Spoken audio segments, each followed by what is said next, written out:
In 1984, President Ronald Reagan announced the Teacher in Space project. Per the namesake, the idea was to bring a civilian, particularly an educator, to space. In 1985, after several rounds of applications, Krista McAuliffe received a letter saying that she would be selected to be the first teacher to go and was brought on as a payload specialist. She would go to space as a crew member, conduct some experiments, and teach 2 lessons. It was a very exciting time to be an American, and a very exciting time for the eager community. But on that fateful day, January 28, 1986, the world bore witness to a tragedy that unfolded just 73 seconds into the flight. Challenger. Good range. Now at 104%. Challenger, go at throttle up. Challenger, go at throttle up.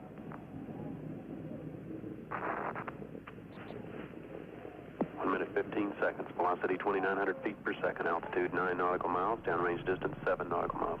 It was a byproduct of neglect, poor leadership, and poor decision-making that caused this disaster.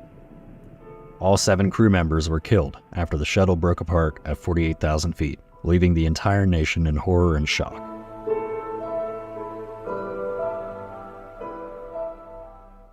Born out of the space race, ambition drove the desire to make space travel more accessible and routine. In the earlier years of the space program, boosters were disposed of after usage. As such, one big goal of this new space shuttle program was to make the shuttle reusable. The program ushered in a new era of space exploration. Columbia was the first of the space shuttles, then came Challenger. To understand Challenger's tragic end, let's quickly break down what a rocket consists of. A rocket is a large, multi-stage vehicle that takes payloads like satellites or shuttles into space. The main parts of the space shuttle include a crewed plane, the fuel tank, and the boosters. The boosters generate thrust during liftoff. In the space shuttle program, the boosters were jettisoned and recovered on Earth, and the onboard spaceplane was what carried the crew into orbit. The shuttle would return to the Earth to be used for future missions. Challenger, one of the 4 space shuttles, previously had 9 successful missions. It performed many important elements, including the in-orbit recovery, repair, and redeployment of a satellite. The prior missions also carried the first woman into space, Sally Ride, and Guyon Buford, the first African-American. Both flew in 1983. The Challenger mission, STS-51L, carried on with 3 main objectives: to fulfill the Teacher in Space project, where a high school teacher would be flown to space to teach 2 lessons, and then to deploy a satellite, and also to observe Halley's Comet. It was the 25th mission of the Space Shuttle program. Second try at launch today. The launch was scheduled after several delays, despite unusually cold weather the night before. At 11:38 a.m., we had ignition, and thousands watched the live broadcast, and onlookers watched from the ground. We have main engine start. 4, 3, 2, 1, and liftoff. Liftoff of the 25th Space 73 seconds into the launch, the Challenger space shuttle was consumed by a huge fireball as onlookers were struck with shock. The explosion dismantled the whole shuttle, and a rain of debris came down, preventing any search and rescue efforts for the next hour. But the remains of the space shuttle were eventually found, and it was found that after the destruction of the craft, the crew module remained intact. The crew tried to perform emergency measures, but after the module crashed back into the Earth, there were no survivors. The individuals behind the mission were Commander Francis R. Scobie, pilot Michael J. Smith, mission specialists Ronald McNair, Ellison Onizuka, Judith Resnick, payload specialist Gregory Jarvis, and of course, Krista McAuliffe, the teacher who was selected as part of the Teacher in Space program. They carried with them the aspirations and dreams of a nation eager to explore the frontiers of space. Shortly after the disaster, President Ronald Reagan gave an address. It's all part of the process of exploration and discovery. It's all part of taking a chance and expanding man's horizons. The future doesn't belong to the faint-hearted. It belongs to the brave. The Challenger crew was pulling us into the future, and we'll continue to follow them. An investigation was launched to understand why the rocket had failed and where the decision-making had gone wrong. The Rogers Commission. Chairman William P. Rogers led the investigation along with many notable figureheads on the panel, including astronauts Neil Armstrong and Sally Ride, Air Force General Donald Katina, and one of the most influential physicists of all time, Richard Feynman. The commission held hearings that discussed the NASA accident investigation, the Space Shuttle program, and Morton Teacol's recommendation to launch despite noted safety issues. On February 15th, Rogers released a statement that established the commission's changing role to investigate the accident independent of NASA due to concerns of the failures of internal processes. The commission created 4 investigative subpanels to research the different aspects of the mission: the Accident Analysis Panel, the Development and Production Panel, Pre-Launch Activities Panel, and the Mission Planning Ops Panel. Ultimately, the commission unearthed a chilling truth. A seemingly humble component, the O-ring in the shuttle's solid rocket boosters, compromised by the unforgiving cold and the repeated usage of the shuttle. This was the catalyst for the disaster. This small but critical component was part of the joints in the shuttle's solid rocket boosters. The O-ring's purpose was to prevent hot gases from escaping during the rocket's ignition. It acted as a seal, ensuring the integrity of the booster joints. The hot gases blew past the O-rings in the field joint of one of the SRBs. During flight, the hot gases blew past the O-rings in the field joint of one of the SRBs.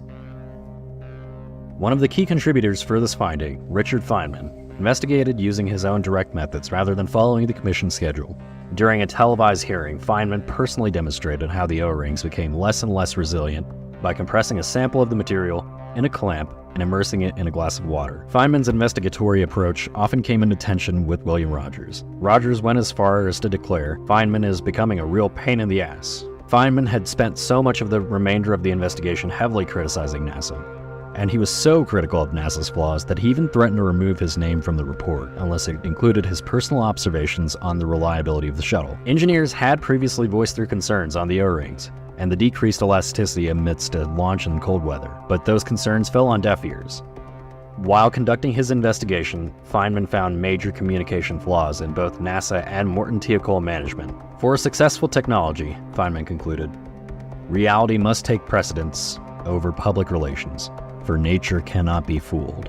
At the end, the investigation didn't just focus on technical failures. It revealed systemic flaws in communication, decision-making, and safety protocols within NASA and Morton Teacol. The shuttle design was completely overhauled as a result, and the intensity of the launch schedule was reduced. The Challenger disaster wasn't the failure of just a single component. It highlighted the complexities of systems engineering. Systems engineering involves the holistic design and integration of various components to achieve a specific goal. And in this case, the failure of the O-ring was a consequence of overlooking the broader system's vulnerabilities. After it was all said and done, the Challenger disaster was a searing wake-up call, jolting NASA to reevaluate not just its technical procedures, but the very fabric of the organizational culture, improving communication channels and adding meticulous attention to detail. A commitment to astronaut safety became paramount. Modern systems engineering processes are robust and ensure that a system's risks are thoroughly analyzed. It unfortunately took disasters like these to recognize shortcomings and improvements that we can make in our processes and risk mitigation. Systems engineering follows a fundamental philosophy: continuously integrating complex systems and minimizing risk at every turn to usher a system through a life cycle. Every large-scale system has tremendous systems engineering involvement to make sure that the designs are airtight. This is why in the modern era, aerospace and launch industry is so effective. The Challenger disaster was a testament to the resilience of the human spirit, and it stands as a milestone in our pursuit of knowledge. Despite the setbacks, humanity forged ahead, pushing the boundaries of space exploration with renewed determination. In a volatile, ever-evolving field, mistakes have punishing consequences. The Space Shuttle program improved and continued on with the learnings until 2003, when Space Shuttle Columbia came to a disastrous end of its own. This is something we'll talk about in another video, though. In remembering Challenger, we honor not just the tragedy, but the bravery of those who dared to venture into the unknown. The crew of the Space Shuttle Challenger honored us for the manner in which they lived their lives. We will never forget them, nor the last time we saw them, this morning, as they prepared for their journey and waved goodbye and slipped the surly bonds of earth to touch the face of God. Thank you. If you found this exploration of the Challenger disaster insightful, leave your thoughts below. Consider liking and subscribing and hitting that notification bell. Until next time.